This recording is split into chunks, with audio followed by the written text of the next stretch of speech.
سعودی عرب کے ایک 26 سالہ شہری محمد بن مرسل نے اپنے کزن کا قتل کر دیا۔ اس کے بعد ایک ایسا واقعہ رونما ہوا جو عرب تاریخ میں بہت کم دیکھا جاتا ہے۔ پورا قبیلہ ایک جگہ پر جمع ہوا، اپنے سروں سے اپنی عزتیں، اپنی چادریں اتار کر مقتول کی چوکھٹ کے سامنے رکھ دیں۔ یہ السنیج نے اور معید بن عبداللہ بن محسن الیامی کے خاندان نے نہ تو دیت قبول کی اور نہ ہی معافی کا راستہ اختیار کیا، اور وہ اس بات پر اڑے رہے کہ جو عدالت کا فیصلہ ہے وہی ہوگا۔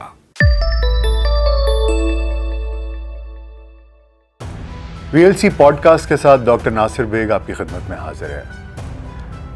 آج آپ کے سامنے ایک واقعہ لے کر حاضر ہوا ہوں، ایک ایسا واقعہ جو سعودی عرب میں چند روز قبل پیش آیا، تقریباً اسی وقت یا شاید اس سے کچھ روز بعد جبکہ ہمارے سپریم کورٹ کے نئے چیف جسٹس نے حلف اٹھایا۔ چیف جسٹس صاحب قانون کی پاسداری کے ساتھ ساتھ لوگوں کو، عوام کو عدل اور انصاف فراہم کرنا عدالتوں کا پرائمری آبجیکٹو ہوتا ہے۔ انصاف اور عدل ہر شہری کا بنیادی حق ہے۔ حضرت عمر رضی اللہ تعالیٰ عنہ سے ایک قول منسوب ہے کہ معاشرے ظلم پر تو قائم رہ سکتے ہیں لیکن نا انصافی پر نہیں۔ واقعہ کچھ یوں ہے کہ سعودی عرب کے ایک 26 سالہ شہری محمد بن مرسل، جو کہ نجران شہر کا رہنے والا تھا۔ نجران یمن کے بارڈر کے قریب ایک علاقہ ہے جو کہ تاریخی اہمیت کا بھی حامل ہے، اور اس کے قبیلے کا نام الرزق تھا۔ محمد بن مرسل نے کسی بات پر، کسی جھگڑے پر، معمولی سی کسی بات پر اپنے کزن معید بن عبداللہ بن محسن الیامی کا قتل کر دیا۔ قتل کے بعد اسے گرفتار کر لیا گیا، اس پر مقدمہ چلا اور عدالت نے اس کا سر قلم کرنے کا حکم سنا دیا۔ محمد بن مرسل کو سزائے موت کا حکم سنائے جانے کے بعد الرزق قبیلے کے تمام سردار، تمام بڑے چھوٹے، تمام مرد عورتیں، بچے، بوڑھے جوان، سب لوگوں میں ایک اضطراب پیدا ہو گیا۔ اس کے بعد ایک ایسا واقعہ رونما ہوا جو عرب تاریخ میں بہت کم دیکھا جاتا ہے۔ اس میں یہ بات قابل غور ہے کہ عرب بیسیکلی بنیادی طور پر قبائل پر مشتمل علاقے ہیں۔ قبیلے اور ذات کے نام پر بہت فخر کرتے ہیں، ایک انہیرنٹ پرائیڈ ہوتا ہے اپنے قبیلے پر۔ اس کے لیے جان لی بھی جا سکتی ہے، جان دی بھی جا سکتی ہے، لیکن سر دشمن کے سامنے جھکایا نہیں جاتا۔ لیکن محمد بن مرسل کو سزائے موت کا حکم سنائے جانے کے بعد الرزق نے وہ کر دکھایا جو پہلے دیکھا نہیں گیا تھا۔ پورا قبیلہ ایک جگہ پر جمع ہوا اور معید بن عبداللہ بن محسن الیامی کے قبیلے السنیج کے پاس حاضر ہو گیا۔ تمام لوگ درخواست لیے تھے، ان کے ہاتھ جڑے ہوئے تھے، اور مقتول کی چوکھٹ پر وہ جا کر اپنے زانوؤں پر بیٹھ گئے، اپنے سروں سے اپنی عزتیں، اپنی چادریں اتار کر مقتول کی چوکھٹ کے سامنے رکھ دیں، اور اس کے والدین کے سامنے گڑ گڑا کر معافی کی درخواست کرنے لگے۔ انہوں نے اپنی چادریں اپنے گھٹنوں پر باندھ لیں اور اس کے گھر کے سامنے زمین پر لیٹ گئے۔ انہوں نے اپنے بالوں پر خاک ڈالی، انہوں نے اپنے چہروں پر خاک ڈالی۔ الرزق قبیلے کے سردار، بچے، بوڑھے، جوان، مرد، عورتیں سب گڑ گڑا کر معافی کی درخواست کر رہے تھے، اور الرزق کے قبیلے کے سرداروں نے السنیج کے سرداروں کے سامنے درخواست پیش کرتے ہوئے کہا کہ آپ کے ہاتھ میں فیصلہ ہے، آپ چاہیں تو دیت قبول کر لیں، آپ چاہیں تو معاف کر دیں۔ ایک غلطی ہے، ایک انسان کی جان گئی ہے، جو اس کی دیت ہے، جو رقم آپ چاہیں وہ ہم ادا کرنے کو تیار ہیں، اور اگر آپ معاف کر دیں تو ہم آپ کے بہت ممنون اور مشکور ہوں گے۔ To swallow the pride is the most difficult thing۔ اپنی انا کو توڑ کر کسی کے سامنے جھکنا، درخواست کرنا بہت مشکل کام ہوتا ہے، اور خاص طور پر قبائلی نظام میں جہاں پر انا زندگی میں شاید سانس سے بھی زیادہ اہم ہوتی ہے۔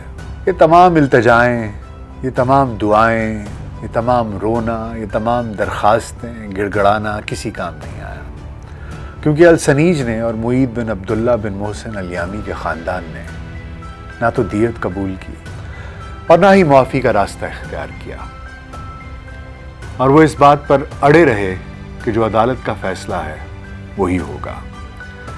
چنانچہ 20 ستمبر 2023 کو محمد بن مرسل کی سزائے موت پر عمل درآمد ہو گیا اور پوری عرب دنیا میں ایک کوہرام مچ گیا۔ یہ پہلی دفعہ تھا کہ کسی قاتل کے لیے مسجدوں میں دعائیں ہو رہی تھیں، اس کی مغفرت کے لیے، اس کی معافی کے لیے۔ لوگ آبدیدہ تھے، چیخ و پکار کر رہے تھے، اور ساتھ ساتھ یہ بھی کہہ رہے تھے کہ السنیج نے اچھا نہیں کیا۔ جب کوئی اتنی سنسیریٹی کے ساتھ، اتنی عاجزی کے ساتھ، اتنی انکساری کے ساتھ معافی مانگے تو اس کو معاف کر دینا چاہیے۔ خیر، یہ واقعہ آپ کو سنانے کے دو مقاصد تھے۔ پہلا مقصد سنانے کا یہ تھا کہ عدل اور انصاف ہر شہری کا ایک بنیادی حق ہوتا ہے۔ جرم کرنے والا کتنا ہی طاقتور کیوں نہ ہو، اور جس کے ساتھ ناانصافی ہوئی ہو وہ کتنا ہی غریب، کتنا ہی کمزور کیوں نہ ہو، ایک مضبوط معاشرہ وہ ہوتا ہے جس میں اس غریب کو انصاف ملتا ہے۔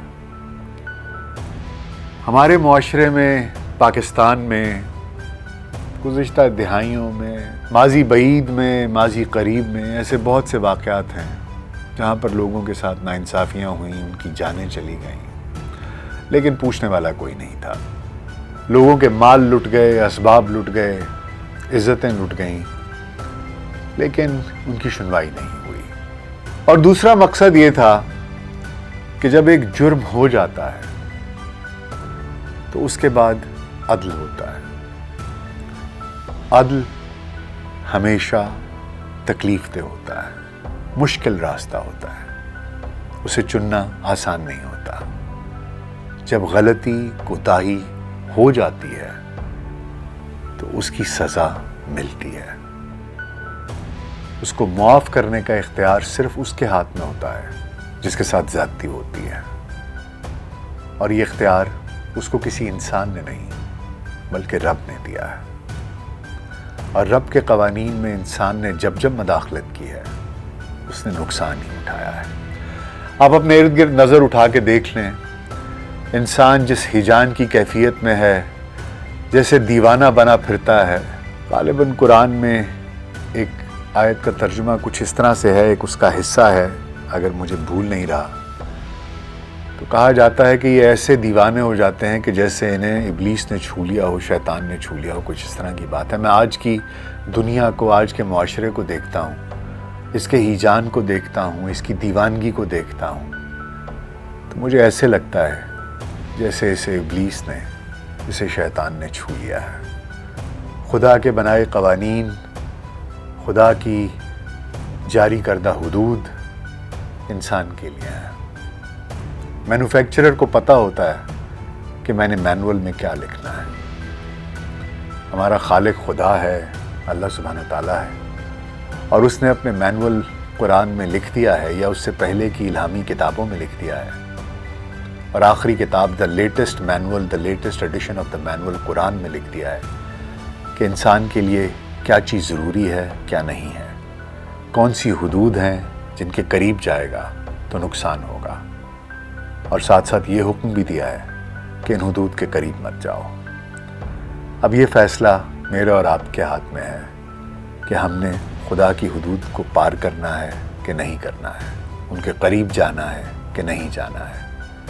ان کے قریب جانے کا ایک نقصان یہ ہوتا ہے کہ آپ تھوڑا سا بھی سلپ ہو گئے تو پھر آپ کو نہیں پتا کہ آپ لیبرنتھ میں کتنی دور تک جائیں گے، اور جب آپ کو ہوش آئے گا تو آپ کہاں کھڑے ہوں گے۔ ہو سکتا ہے آپ وہاں کھڑے ہوں جہاں سے واپسی ممکن نہ ہو۔ اس لیے اپنی زندگی میں جو بھی فیصلے کریں بہت سوچ سمجھ کر کریں، خصوصی طور پر جب آپ غصے کی حالت میں ہوں۔ اپنا بہت خیال رکھیے گا۔ مجھے اجازت دیجیے۔ شکریہ. ویلاگ سینٹرل کی ویڈیوز دیکھنے کے لیے ہمارا چینل سبسکرائب کریں اور بیل آئیکن پر کلک کریں تاکہ آپ ہماری تمام نئی آنے والی ویڈیو سے باخبر رہ سکیں.